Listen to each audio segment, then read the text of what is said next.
For the last 8 months, I told myself I was being a good father. I told myself that moving into the garage apartment was the right thing to do. That it was temporary. That my son needed space, and I had space to give. And that's what fathers do. They give. I was wrong about all of it, but I didn't know that yet. My name is Gordon. I'm 64 years old, retired civil engineer, widower. I spent 31 years designing bridges for the state of Ohio. I know how to calculate load capacity. I know how stress fractures form before anything visibly breaks. I just never thought to apply that knowledge to my own family. My wife Carol passed 4 years ago. Pancreatic cancer. 6 weeks from diagnosis to the end.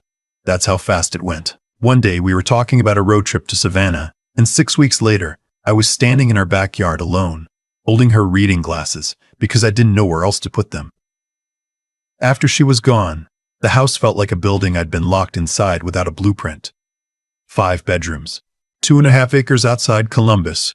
We bought it in 1989 thinking we'd fill it with kids.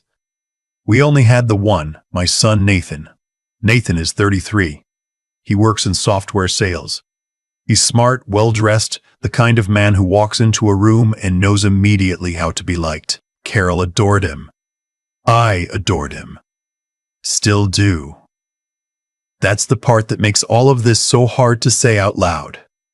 He met Sienna 2 years after his mother died. She came into his life fast. They were engaged within 8 months, married 11 months after that. I tried to be open to her. I really did. She was beautiful, organized, had strong opinions about everything from wine to tile grout. Nathan lit up around her. I figured that was enough. The house came up at their wedding reception, actually. Not in a formal way. We were standing by the bar, Nathan and he said, "Dad, that house is too big for you alone. You know that, right?" I said, "Yes, I knew that." He said, "Sienna and I have been talking. What if we moved in? Help you take care of the place." I thought he meant they'd come live with me, in my house, together. That's not what he meant. They moved in on a Saturday in March. I spent 2 weeks before that cleaning out the garage, buying a mini fridge, having a friend of mine install a proper bathroom in the space above it. 1,200 square feet. I told myself it was cozy. I told myself it felt like a studio apartment. The kind young men in New York pay $3,000 a month for. It did not feel like that. Nathan and Sienna took the main bedroom, my bedroom, and the 2 rooms adjacent to it. One became a home office for Sienna, one they called the nursery, even though Sienna wasn't pregnant yet and wouldn't be for another 1.5 years. I carried my own furniture out to the garage apartment in 3 trips. I'm a 63-year-old man with 2 replaced knees, and I carried my own furniture out while my son supervised from the driveway, arms crossed, telling me to be careful of the door frame. I smiled and said I'd be fine. Carol would have said something. She always knew when I was swallowing something I shouldn't. She'd look at me with those eyes, not angry, just steady. And she'd say, "Gordon, tell the truth." I could never hide from that look. She wasn't there to give me that look. So I kept swallowing. The first few months weren't bad exactly. I had dinner with them twice a week. I kept up the yard, which I'd always done. I fixed the gutter on the north side that had been pulling away from the fascia board since October. Small things. Ways of being useful. Sienna was polite to me the way you're polite to a neighbor whose name you keep forgetting. Pleasant enough in the moment, a little blink around the edges. She called me Gordon, never Dad. That was fine. I didn't push it. What I noticed slowly was the way the house started to feel like hers and not mine. Small things at first. My mother's china disappeared from the dining room hutch. Sienna said she'd stored it safely because it didn't match the new aesthetic. My armchair, the green one I'd had for 20 years, ended up on the curb one Wednesday. Nathan texted me to say Sienna had donated it. I didn't say anything. I figured it was her home now, too. Adjustment takes time. That's what I told myself standing in my garage apartment, sitting in a folding lawn chair, because my armchair was gone. Then, in August, I got a letter from my bank, The savings account I'd held jointly with Nathan, something we'd set up when he was in college so I could transfer money easily if he needed it, showed a withdrawal I hadn't made. $12,000 moved to an account I didn't recognize. I called Nathan. He said it must be a bank error. I called the bank. They confirmed the transfer had been authorized from Nathan's login credentials, but Nathan told me again it was probably a glitch. He'd look into it. Stop worrying. I let it sit for 2 weeks. I'm not proud of that. Then I noticed the second withdrawal, $18,000 this time. Same account I didn't recognize. I didn't call Nathan. I drove to my bank in person, closed the joint account, and transferred the remaining balance to a solo account Sienna didn't know existed. Then I drove to see my attorney, a woman named Patricia. Wait, I can't use that. Her name was Flo. 40 years practicing family and property law in Franklin County. Carol and I had used her for the estate planning. I sat across from her desk and told her everything. She listened without interrupting, which in my experience is how you know someone is actually thinking. When I finished, she said, "Gordon, who was on the deed to your house?" I said my name. Only my name. I'd never transferred it. She said, "Good. Do you want to know your options?" I want to stop here for a second because I know what some of you are thinking. You're thinking, why did you let it get that far? Why didn't you say something the first time you found the withdrawal? Why didn't you put your foot down when they took your armchair? I've asked myself the same questions every day for the past 8 months. The honest answer is grief. Not fresh grief. Not the kind that breaks you open in the first year. The older kind. The kind that makes you quiet. After Carol died, I became a man who didn't want to cause problems. I'd watched her suffer for 6 weeks without complaining once, and after that, my own discomfort started to seem small and embarrassing. What was I going to do? Throw a fit over an armchair? Nathan is all I have left of her. He has her eyes. He has the exact same habit she had of tilting his head slightly when he's listening to something. When I look at him, I see her, and I don't want to lose that. That's the truth of it. And Sienna knew that. Whether she understood it consciously or not, Flo knew it too, which is why she said what she said next. She said, "You need to document everything, and you need to be patient. Because if this goes where I think it's going, you want to be the person who was clearly, undeniably reasonable." I told her I was good at being patient. She said, "I know. I'm asking you to be strategic about it." I went home. Back to the garage apartment, I mean. And I started paying attention differently. I noticed that Sienna made most of the purchases for the house on a credit card that was linked to a joint account she and Nathan held. Fine. But I also noticed that twice a month, cash withdrawals of $600 were coming out of that account at an ATM 2 miles from our house. Nathan worked from home Tuesdays and Thursdays. The ATM withdrawals happened on Wednesdays. I noticed that Sienna's car, a white Acura she'd owned since before she met Nathan, was sometimes gone on Wednesday afternoons for 2 to 4 hours. She told Nathan she was at yoga. The yoga studio she claimed to attend was in the opposite direction from that ATM. I'm a retired engineer. I notice patterns. I don't draw conclusions until I have data. But I had enough data now to know I was looking at something real. I put a small security camera on the garage exterior, my property, my right, pointed at the driveway. I did this openly. I told Nathan I was thinking about security after a neighbor's truck got broken into. He said, "Good idea." I also set up alerts on the joint account I still had access to, the household one Nathan had added me to so I could help with utility bills. I was still on it. He'd forgotten to remove me. I waited. Sienna's name came up in connection with a man I'll call the instructor. He taught fitness classes at a gym in Westerville. I found this out because she mentioned him by first name, Dex, 3 times in 2 weeks during dinner conversations, each time in a context that was a little too casual, a little too rehearsed. My instructor Dex says interval training is better for metabolism. Dex was saying the same thing. That kind of repetition is a tell. Carol used to say if someone mentions a name too carefully, they've been practicing not to. I'm not a jealous man, and this isn't a story about jealousy. I want to be clear about that. What I cared about was my son, and I cared about the money. $20,000 of my money had gone somewhere, and I wanted to know where before I said a single word to Nathan. On a Tuesday evening in October, I asked Nathan if I could show him something in the garage. Just the two of us. We stood under the fluorescent light beside my workbench. I still had my father's tools hanging on the pegboard. Wrenches in order of size the way he taught me.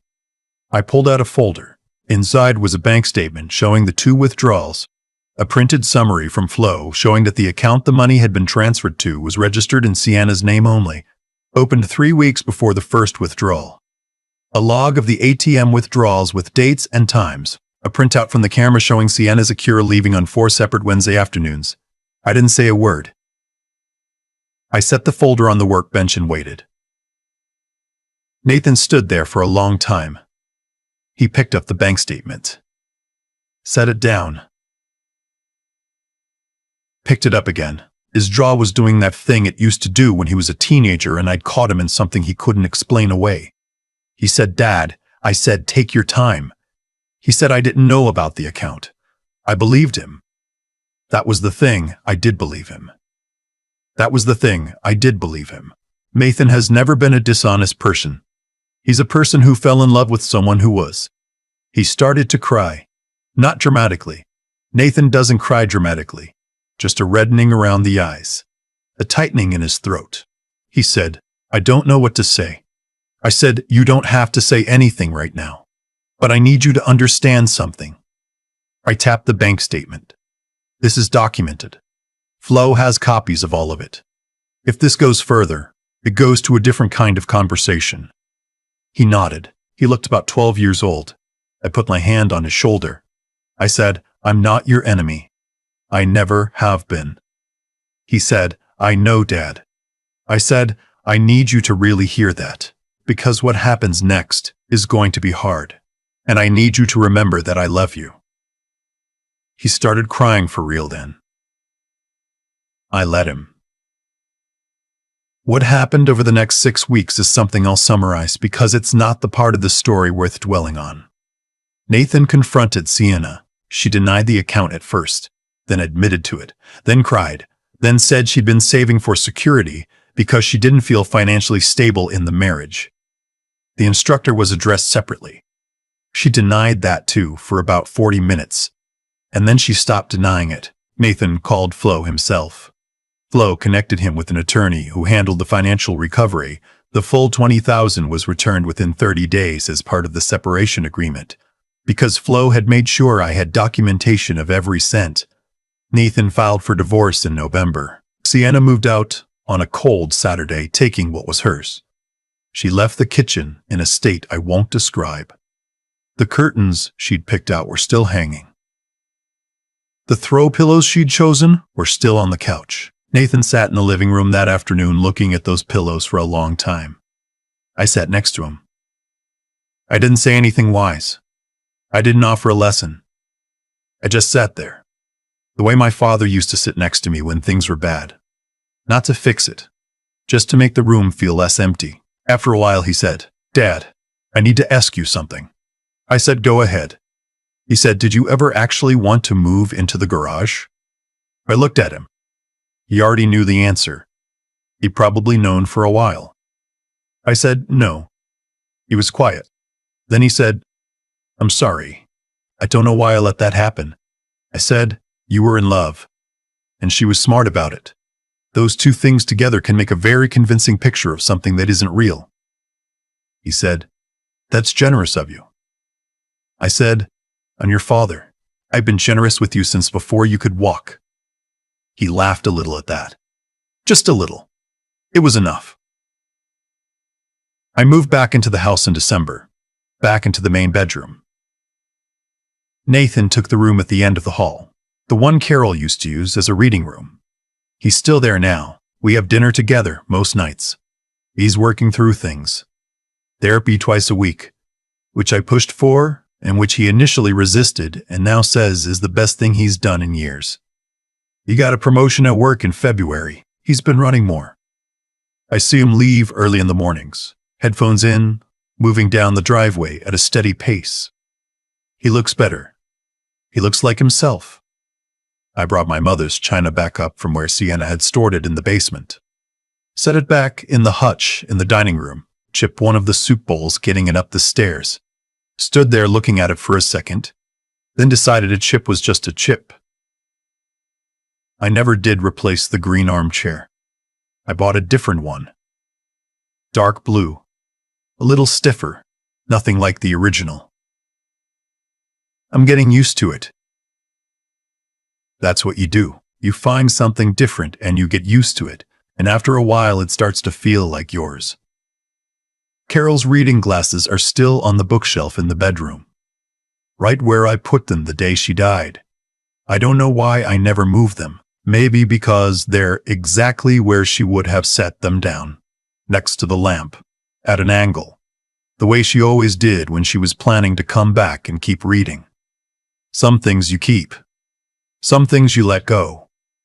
Knowing the difference is the whole thing, really. It took me 64 years and one very bad year to understand that more fully than I ever wanted to. But I do understand it now. And that counts for something. I've been thinking a lot about what I would tell a younger version of myself. Some man in his 40s, busy, confident, certain that love alone is enough to hold a family together. I think I'd sit him down and say, love is necessary, but it is not sufficient. You also need to pay attention. You need to stay clear-eyed even when clarity is uncomfortable. Especially then. What happened with Nathan and Sienna wasn't a sudden collapse. It was a slow erosion. And the reason it went on as long as it did is because I chose comfort over truth for too long. I told myself that moving into the garage was generosity. It wasn't, it was avoidance dressed up as sacrifice. There's a real difference between those two things, and I know that now in a way I can't unknow. The intelligence part. What I'd call the intelligence of it. The wisdom. Came when I stopped reacting emotionally and started thinking like an engineer again. I had the skills the whole time. I spent 31 years identifying stress fractures before structures failed. I just had to apply that same discipline to what was happening in my own house. Once I did, the picture became clear very quickly. The withdrawals. The account registered in Sienna's name. The pattern of Wednesdays. None of it was hidden once I decided to actually look. That decision, to look clearly instead of look away, that's the moral part. Not morality in some abstract sense, but the practical ethics of self-respect. A man who lets himself be diminished, who carries his own furniture out to a garage apartment while his son watches from the driveway, is not being noble. He is teaching everyone around him that his dignity has no floor. Nathan needed to see that I had a floor. Showing him that wasn't cruelty. It was the most fatherly thing I did in that entire year. And the resilience, the energy, wasn't the dramatic confrontation in the garage, though that mattered. The real endurance was the 8 months before it. Going to those dinners. Keeping up the yard. Watching my mother's china get boxed away, and my armchair put on the curb, and not exploding. Not withdrawing into bitterness. Not letting grief make me into someone Carol wouldn't recognize. That kind of steadiness is not passivity. It is its own form of strength. And it costs more than people realize. What I know now, at 64, is that consequences follow choices the way shadows follow people. Not immediately, not loudly, but without exception. Sienna made choices. Nathan made choices. Nathan made choices. Every one of those choices led somewhere. The $20,000 came back. Nathan is in therapy and running again in the mornings. I am back in the main bedroom with Carol's reading glasses on the shelf where they belong. None of that happened because the universe intervened. It happened because I stopped waiting for someone to fix it, and became, finally, the most strategic version of myself. Patient. Document. Clear. That's the only lesson here. Not that good people always win, because they don't, but that good people who also pay attention, who protect themselves without losing their decency, who stay in the room even when the room is hard. Those people tend to end up somewhere worth being. I'm somewhere worth being now. It took longer than it should have. But I'm here.